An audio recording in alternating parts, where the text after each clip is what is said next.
বাংলাদেশের শরণার্থী ক্যাম্পে ডাকাতরা 3 জনকে অপহরণ করেছে এবং ক্যাম্পে উদ্বেগের পরিবেশ আরও বেড়ে গেছে।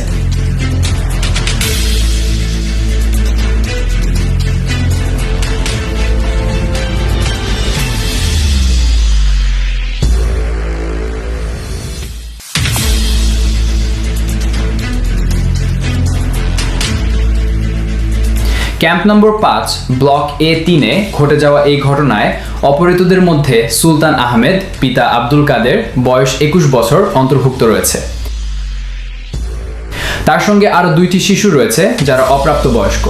কর্মকর্তাদের মতে সশস্ত্র ডাকাতরা রাতে ক্যাম্পে প্রবেশ করে 3 জনকে অপহরণ করে এবং অজ্ঞাত স্থানে নিয়ে যায়। অপহৃতদের পরিবার চরম দুশ্চিন্তায় রয়েছে, কারণ অপহরণকারীরা তাদের কাছ থেকে বড় অঙ্কের টাকা দাবি করেছে। যদি টাকা না দেওয়া হয় তবে এই 3 জনকে হত্যা করার হুমকিও দিয়েছে। এই রিপোর্টটি RFR-কে তাদের পরিবার প্রদান করেছে।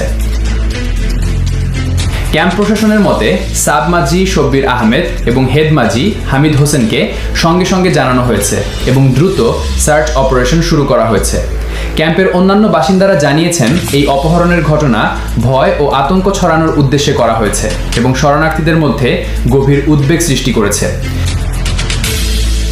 স্থানীয় প্রশাসন জনগণের কাছে আহ্বান জানিয়েছে যে তারা সতর্ক থাকবেন এবং যে কোনো সন্দেহজনক কার্যকলাপের বিষয়ে দ্রুত কর্তৃপক্ষকে অবহিত করবেন। এখন পর্যন্ত অপহরণকারীদের পরিচয় বা তাদের সংখ্যা সম্পর্কে কোনো নিশ্চিত তথ্য পাওয়া যায়নি। বিশেষজ্ঞদের মতে ক্যাম্পগুলোতে নিরাপত্তা ব্যবস্থা আরও জোরদার করা জরুরি, যাতে এ ধরনের ঘটনা প্রতিরোধ করা যায়। রোহিঙ্গা, RFR, মোহাম্মদ ফাহিম।